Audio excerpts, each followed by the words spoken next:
this happen. All right, see you later. We're gonna go to lunch. They killed the battery, the power. Hey!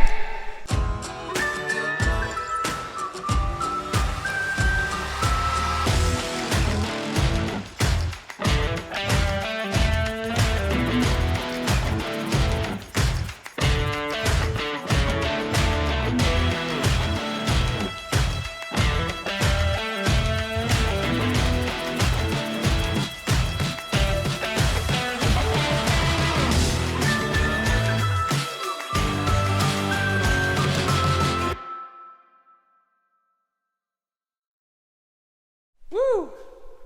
Early morning, Brody. 7 o'clock. That's normally when I'm hitting snooze again. It's time to kill some beans, guys. Harvest is 7 days away after we kill them. We've just got 50 acres that are mature. So we try to spray these early morning because some of the pods are dry. And it's not very dewy this morning, so we better get going before the sun comes up. I suppose you're heading to the restroom? I gotta do my thing. I figured.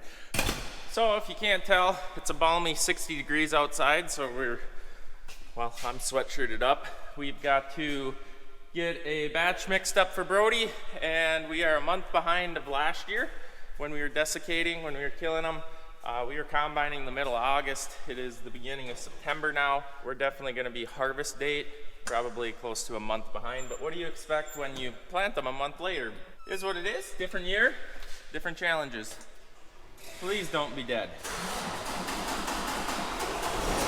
Oh, we're good.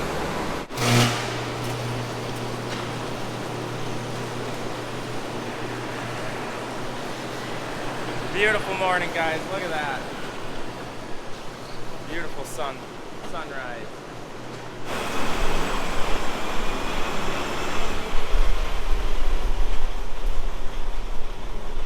So this is a process that I don't know if I've ever really shown you this, the calibration of these meters. Kind of a sucky job. You only got to do it one time per chemical. These are all different chemicals, so we have to do it 2-3 of them. So basically what I do is I take this, ooh, there's water in the line and the MSO is turning into snot. I take the line off of here, as you can see the difference between the two. Put this elbow on here. We go into our chemical measuring jug, hit calibrate, fill the jug up to the blue line there. That indicates 5 gallons, then the meter is calibrated after that. So I got to do this to 3 meters. We should be good to go.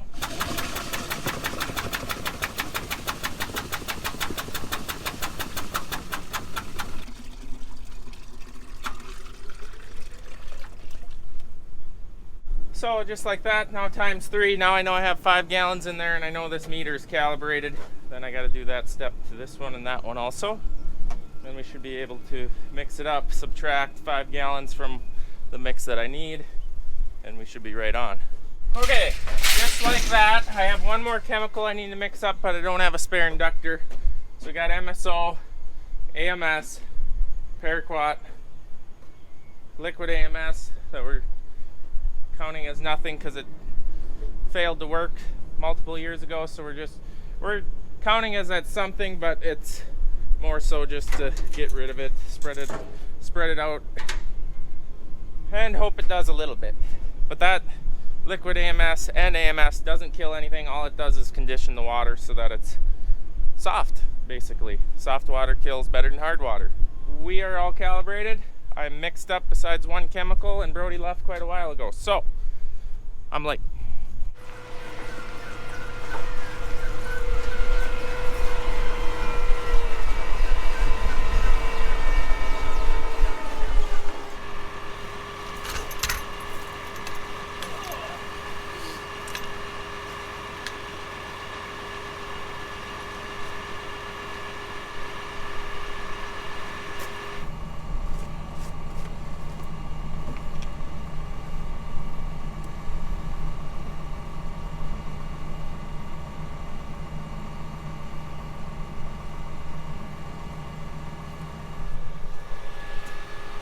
Hard to believe that that's what it'll do in 51 acres. Doesn't seem like enough. Add a little more. Add a little more. Stuff's expensive as heck. Sharpen. The paraquat's going to be doing the majority. We're using paraquat this year. Last year we used just sharpen 2 ounces. This year we're doing 1 ounce sharpen and paraquat because we got some weed pressure in this field. I'm not saying we're using paraquat in all the fields, but this one's getting it, and Eric's will be getting it. So, but for this mix, we're doing 1 ounce sharpen and then paraquat. We also want to do a more slow kill. That's why we're using less sharpen and more paraquat, because if you can see, they're still pretty green and yellow. I'll walk out and show you what we're looking at though. We had the bean plant guy out to give us the judgment call because we were really having a hard time deciding if or when we should kill them, because they are more green and yellow than we are used to seeing in our short career of raising these on the 3rd year, and every year has been different when it comes to killing them. So There's one bad news though. oh no. No GPS.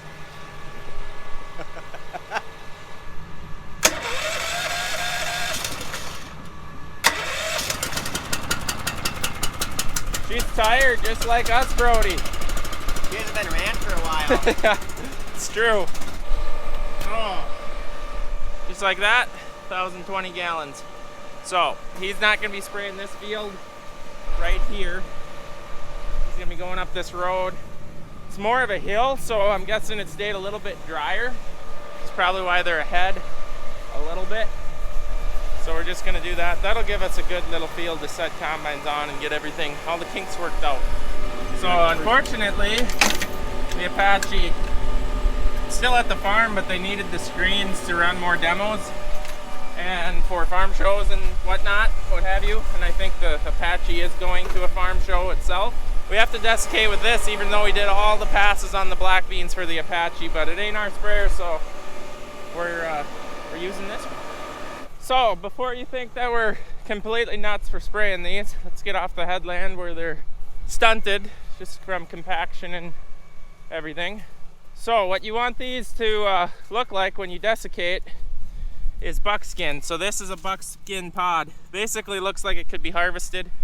Ooh, this is what we like to see. They are still damp. See how they're hard to break open? So when the sprayer is brushing these, hopefully they won't break open. Look at those little guys.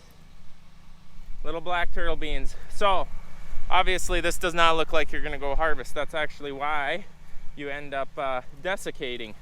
So you want 80% of these buckskin ones. The purple ones ain't quite ready yet, but they're close enough. They are black. These are the ones that are of concern. The green ones, those may turn purple when you come to harvest them. If you kill them too early, then you get docked. They don't want purple beans because they're edible. So if you go to the store and buy black turtle beans for your burritos or whatever you want, and you buy a bunch of purple black beans, that don't sound good. You ain't gonna be happy with that. You want black beans. So that's why you don't want to kill them too early. So you want 80% buckskinned. We are at that, if not more, in this area. The north field's definitely ready to let her buck. We're gonna wait maybe 2, maybe 3 more days on this field before we kill it. Just kind of let these guys get a little bit farther along and get some black color in them. This is always a fun little field to come back to, actually. It's kind of like a little nature going on back here. Go down a dirt path, and it's narrow. So bringing combines down here is really fun.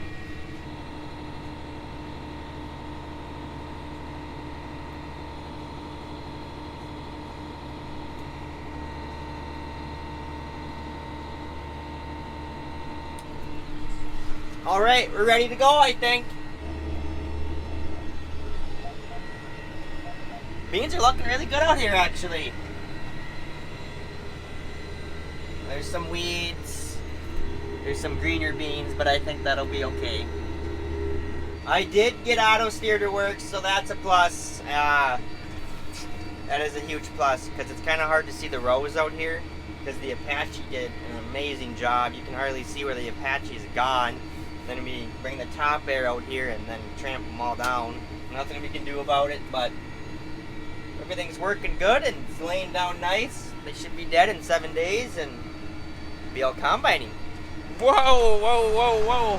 Things are getting active around here. We've got a shipment. We've got a new delivery, which you guys are gonna recognize. You recognize it, Brody? Looks familiar. Looks a little familiar. Yeah. This is actually the 5200 that was at Farm Progress Show. So, yeah, there's the sticker I put on, all crooked. It's severely crooked, but it's there. This is a massive load here. So we're gonna lift the front up, pick the block out, lower it down so we get a little bit more clearance back here to get it off the trailer. I think that's pretty good. Right? I think we're good. I think he can drive. Taking implements off trailers is so much more sketchy than tractors, self-driving units.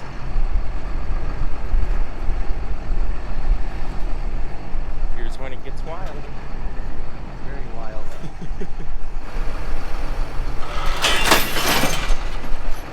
We broke one of the two chains. Oh, I'm glad this ain't my trailer. How did they get this on here? Good question.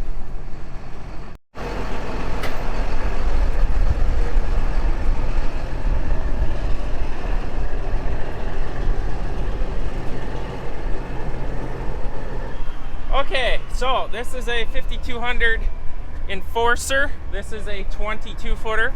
If you missed our farm show video where we were running this in front of hundreds of people, that was pretty cool, that was fun. But this is the demo unit for this fall. We own a 5200 Enforcer. Ours is a 25 foot, this is a 22 foot, and we're gonna need to be running two of them if we wanna keep up at all with the harvest crew. So that's why we have this 22 foot demo to run. Hopefully the 9530 pulls it. That's why we went smaller. I know we pulled our 25 foot with it, but all we could really pull was 7 miles an hour with the 25, so I'm hoping to maintain 8 or 9 with the 9530 on this unit. Well, basically it's the same thing as ours, only just a tiny bit smaller, and rolling baskets. So I'm eager to get this out in the field, do some setting on it. Yeah, I'm excited. It's gonna be so cool. 1 is cool, 2 is awesome. So now to a project in the shop. We get to change a quad track and see how that goes, because we've never done it before, but we get to use the new crane, so I'm super excited about that. Oh guys, it's getting to be a late evening and Gene is not home, so we're gonna have supper together. How's that sound? Guess what's for supper? We're having factor meal. All I gotta do here, poke some holes, throw this meal in the old microwave here, punch in 2 minutes, and I'm ready to eat, and then I can get back to work.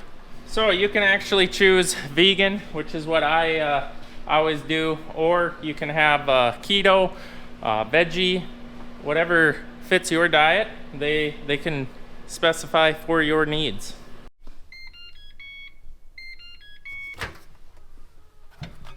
Just like that. I'm actually having tofu tonight. Ha! Let it cool, let it sit. It says that, let it sit for a minute. Probably so you don't burn yourself. So if you guys want to try Factor, you can go to the link in the description or go to factor75.com and use code LARSON50 and you can get 50% off your first box and 20% off your next month's shipment. So Factor now offers a bunch of snack options and gourmet meals. I always get the gourmet meals, which comes with beans or broccoli. So while I finish up, if you guys have any interest in trying Factor for yourselves, you ain't gonna find a better deal this time. Go to the link in the description or go to factor75.com and use LARSON50 to get 50% off your first order and 20% off your next month's boxes. Do you know what you're doing? With this. We might need a pry tool. She's stuck.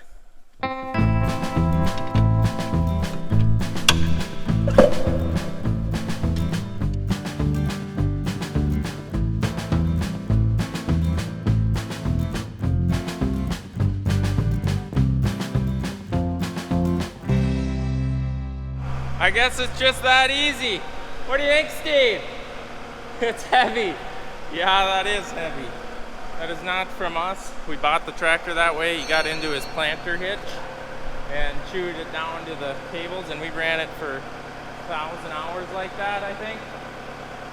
And before we wear all the other tracks down, we're gonna put a new used one on.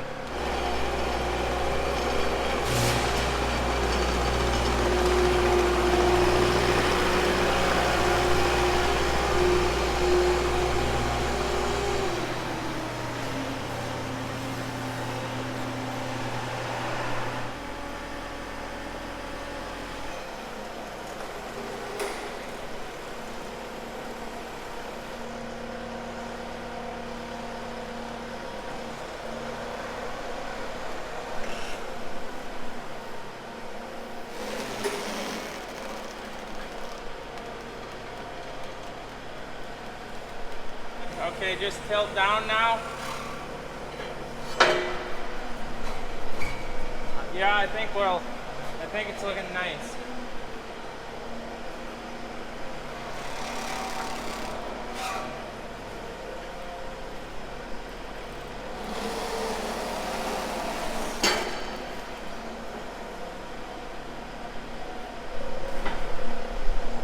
I think we're good.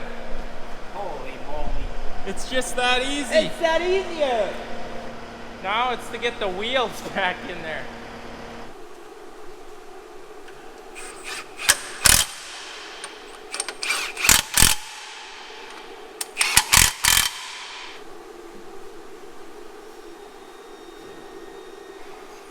What do you think, Brody? I don't want to take this cover. I'm going to be totally honest with you. This is going way better than I ever anticipated it to go. This is what you need for pressure washing, Brody. Look at this. Maybe a 3-point harness though. Why is it swinging so much? It was just a matter of time that this happened. All right, see you later. We're gonna go to lunch. They killed the battery, the power. Hey! I made it back down, guys. Well, there we go. One track installed. That's our first ever.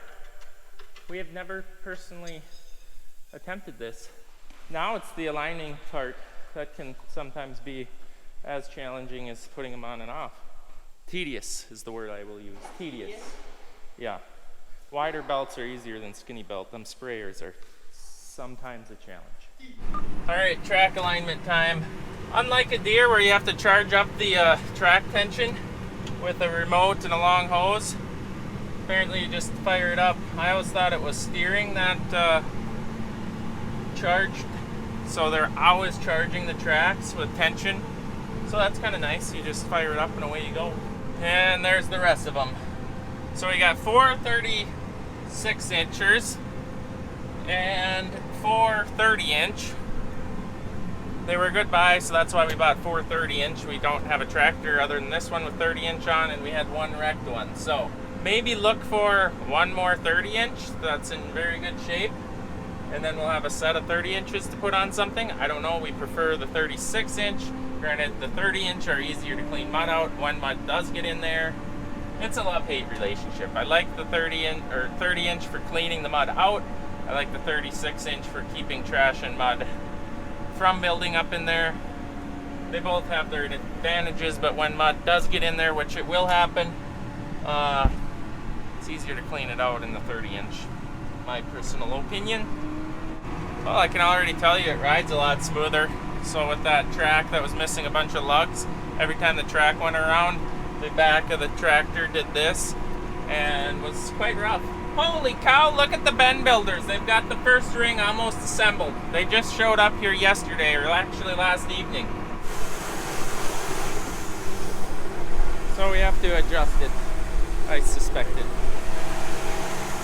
So we have to move this plate backwards to move the track in, because it's heating up the guide lugs here. This side's warm, that side's cold. You can see it's rubbing here.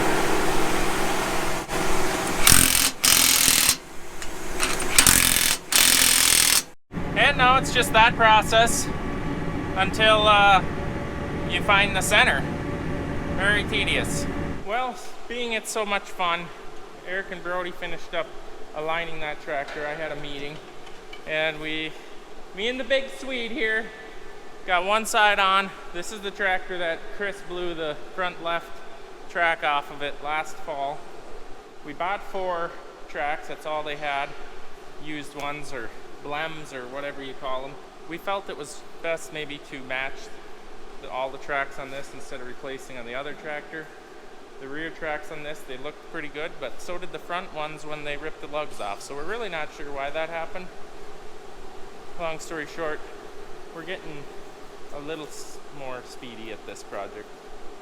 So the idler wheels don't want to come off the hubs the best. We've used the Porta Power and the skid loader. It's been a struggle. Did you know I got more suckers in the mail? These aren't the ones, blow pops. So.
Well, there it is. 3 tracks today, on top of a lot of other stuff, so don't judge us. These 2 tracks took us 2 hours, about an hour per side.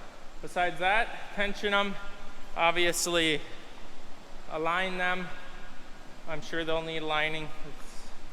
You have to every time you replace or change or do anything to a track system. But we got them on. We got all the same tracks now. These got ran for maybe a quarter of the fall last fall, so the wear is the same. Should be the same or close to. The crane, yeah, that's nice. That is nice. 750 bucks, about 250 bucks a track is what they charge to put on if you do 8 of them. Maybe more per track if they only come out to do 2 or 1. But 750 bucks towards the crane. She's paying for herself already. Anyways, guys, if you enjoyed this video, please subscribe. It is free, you know, subscribing is free. I wouldn't know why you wouldn't. It helps us out. And yeah, we'll see you guys in the next video. I think that's gonna be it besides aligning tracks, and you know what that's about. All right, catch you guys next time.